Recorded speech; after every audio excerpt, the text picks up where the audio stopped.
diagnosed in the United States for the first time. We'll have the latest developments in a live report. And we are learning more about the man who set fire to an FAA facility in Aurora as the 911 calls are released. And cleanup is underway in Humboldt Park after the Riot Fest. Repair costs tripling last year's. Good morning, I'm Dan Ponce. And I'm Lourdes Duarte. Thank you so much for joining us here on the WGN Morning News at 4 a.m. Nice glasses, by the way. Oh, thank you. I wear them occasionally. You know, it's when you don't feel like putting in the contacts. Yeah. Just like 5 minutes later than I usually do. That's the difference. They look good. So we're talking like 155 instead of 150. That's a long time. Well, you look good for us. Thank you. Let's look at how things are going to be for us today. Hey, yesterday, really, we had the drizzle, which just wouldn't go away, right? The high temperature only 58 degrees yesterday. That was down from 83 degrees the day before. Was that Monday? And as we're now, temperatures will be headed back up. Looking at a lot more sunshine today. We'll be 14 degrees warmer. There's going to be a bit of a breeze off the lake. Now, enjoy today, because after today and really into tonight and tomorrow, rain's going to come our way, and those temperatures will be up and down. Potential for showers and thunderstorms to complete the work week.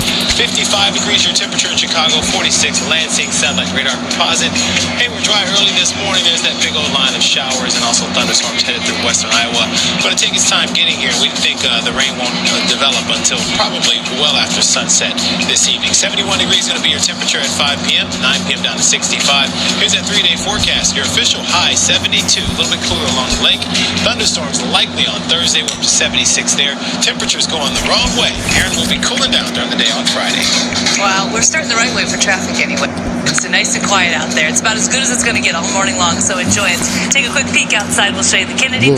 Wide open there. It looks like at this point, light volume system-wide. We are dealing with that ongoing project in the village of LaGrange. That's that railroad crossing. Pretty extensive project. It's not going to wrap until this Friday, so that means you've got a couple more days of these posted detours, both north and southbound. So there's a quick picture from Skycam that we took a few days ago. You can see that's the main railroad crossing right through the downtown area, completely barricaded off. And if that gives you a sense of the detours, they're pretty extensive through there. So easily adding another 5 to 7 minutes to your commute until this is picked up on Friday. All right, that's the latest for traffic. We'll get you guys some more hot spots coming your way in just a few minutes. New overnight, a 16-year-old boy was shot and killed on the city's south side. The teen was shot several times just after 6 last night in the 7300 block of South Shore Drive. The boy's name has not been released. Police say he was not made any arrests. An early morning alert in Lincoln Park after a woman is sexually assaulted. This happened early Sunday morning along the 2500 block of North Lincoln Avenue. Police say a man grabbed a 24-year-old woman as she was walking. He dragged her into an alley, sexually assaulted her, and then ran off. Police are still looking for him. A patient in Texas is the first case of Ebola to be diagnosed in the United States. Yeah, now healthcare workers are tracking down people and the patient, perhaps the people that may have contacted that patient, I should say. Here's a little bit more about him. He flew in from Liberia on September 19th, wasn't showing any symptoms until a few days later. It turns out Ebola is only contagious when there are symptoms. That means everyone who was on that plane should be okay. The ambulance crew that transported the patient is now in isolation as a precaution. It is certainly possible that someone who had contact with this individual, a family member or other individual, could develop Ebola in the coming weeks. But there is no doubt in my mind that we will stop it here. American doctors who were infected with Ebola and were treated in the U.S. all recovered. An experimental drug called ZMapp was given to the first 2 patients, but officials say that drug is no longer available. Tanya Francisco in the newsroom with more on how local health officials are reacting to this. Tanya, good morning. Dan and Lourdes, local doctors we spoke to say it was inevitable that a case of Ebola would be diagnosed in the U.S. because we are, after all, at the center of global travel. But they also say hospitals in most big cities like Chicago are ready. It's never going to be a huge outbreak here because everybody's so up on this right now. Dr. Robert Murphy is the director of Northwestern's Center for Global Health. He says while Ebola is a big concern because 40 to 50% of patients die from the disease, he says the difference here is that U.S. doctors and hospitals are better equipped to treat the patient and prevent the disease from spreading. He says the problem in West Africa was poor infrastructure and a lack of resources. Now, symptoms of Ebola mirror that of the flu, but the key is whether you have traveled to an area where Ebola is present. Dr. Susan Bleasdale is an infectious disease specialist at the UIC Medical Center. People should be assured that it is only going to be someone that has a significant exposure or travel history. So either they have come from West Africa within the last 21 days, or they are someone in Texas that has been associated with this index patient, which those have been identified and notified. Now, both the Illinois and Chicago Departments of Health have issued statements trying to reassure the public that the Texas Ebola case does not pose a threat to people here. They've also pointed out they've been working with healthcare workers in hospitals and other settings to make sure they are aware and prepared for possible Ebola cases. Reporting from the newsroom, Tanya Francisco, WGN News. President Obama arrives in Chicago this evening for an overnight stay, but Air Force One will not touch down in Chicago. It has to land in Gary because the ongoing closure of the FAA's Aurora Air Traffic Control Center makes landing at O'Hare or Midway too unreliable. This is the first time a presidential visit to Chicago will start in Gary. And we are learning more about the man charged with setting the fire that crippled the FAA's Aurora facility. Aurora 911, where's your emergency? This is at the FAA. Yes, what's going on there? Oh, we got smoke in the building, so we got the fire department out here. Okay, can you tell where it's coming from? Inside the building, we got calls from the person inside and called fire department. Ryan Howard of Naperville used his Facebook page to announce his plan to set that fire. He was disgruntled over America's foreign policy and what he says is the laziness of government employees. He said America deserves the retribution terrorists are inflicting upon it. Now, right now, Howard faces only a single count of destroying aircraft facilities. That's up to 20 years in prison. As far as the airports go, 85% of scheduled flights are back on schedule. The rest should be restored by October 13th. Taking a look at the other top stories this morning, police in Carpentersville say they have a person in custody for the stabbing death of a woman. The woman was found dead Monday night in a home in the 100 block of South Lincoln Avenue. A neighbor made the discovery after hearing a disturbance in the home. Police say the murder appears to be domestic related. Neighbors say two sisters live in the home. The victim's name has not been released. The murder case against Joshua Minor now in the hands of a Will County judge. Closing arguments in Minor's trial ended yesterday. He's charged with luring two men to a Joliet apartment to rob them, then strangling them when they fought back. A verdict expected next Wednesday. Police in Plainfield are warning residents after a string of burglaries. Homes, cars, and garages were targeted. Authorities say 6 burglaries took place Monday night, all with no signs of forced entry. They happen in the Eagle Chase, Springbank, and Pheasant Chase subdivisions. Anyone with information is asked to contact police. The taxi reform could be coming to Chicago. No fare increase, though. Good news for you, the passenger. Not so good for taxi drivers who have been wanting it.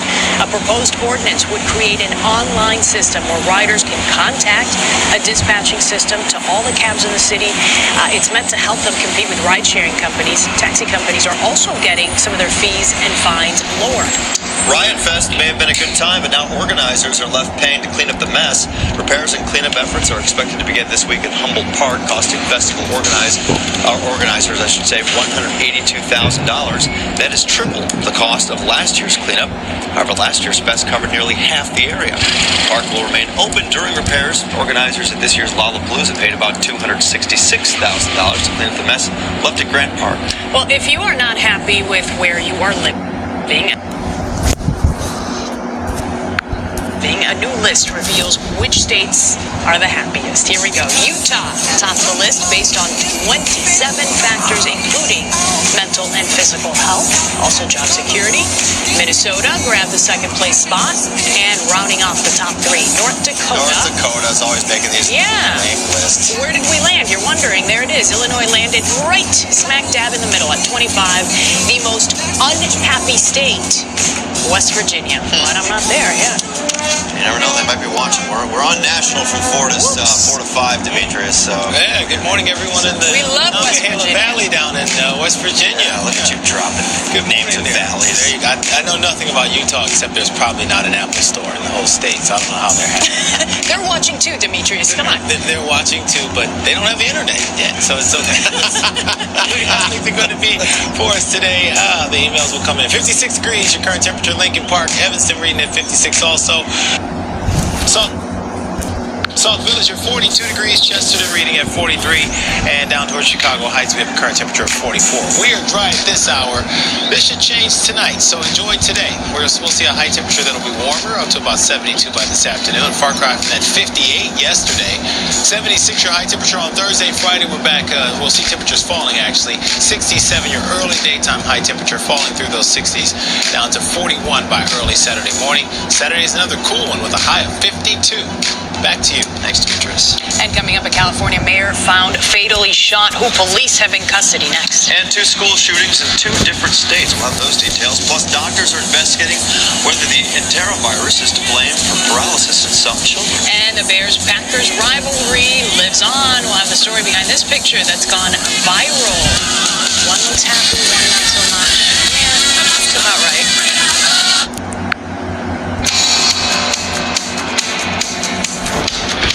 A mayor in California was shot and killed during an argument with his wife. Daniel Crespo was the mayor of Bell Gardens. Police say he was arguing with his wife when their 19-year-old son got involved. They say Crespo and the son were in a physical fight when the wife shot Crespo several times. The wife was taken into custody, but so far she has not been charged with the crime. The couple had been married since 1986. 2 high school shootings in one day in North Carolina. Someone shot a classmate during an argument. This happened in a courtyard outside the school's front entrance yesterday before classes actually started. A victim was wounded in the leg, is in stable condition though. The suspect gave himself up to police. Officers did recover a gun. The students were later sent home for the day. And in Louisville, Kentucky, police say a teenager shot another student. That student should be okay, was treated at a hospital. The school was immediately put on lockdown. U.S. Marshals later arrested the suspect a short distance from that school. Searchers in Pennsylvania say an accused cop killer is starting to slip up. Fugitive Eric Freen is hiding out in the Pocono Mountains almost 3 weeks after the sniper shooting with 2 state troopers. One of them died. Searchers discovered 2 fully functional pipe bombs they say Freen left behind at an abandoned campsite. Police say the discovery indicated that Freen is stressed out and starting to make mistakes. If Freen isn't caught by this weekend, deer hunting season in that section of the woods will likely be canceled.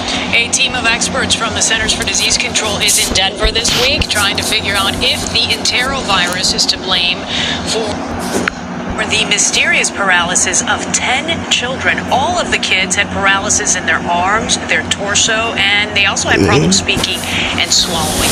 4 of them tested positive for the enterovirus 68. Doctors believe the paralysis was caused by an inflammation of the spinal cord. No link, though, between all of those patients. The CDC says similar cases have been reported across the country, but not in a cluster like they have been in Denver. Well, this just may be the world's happiest mugshot. Take a look.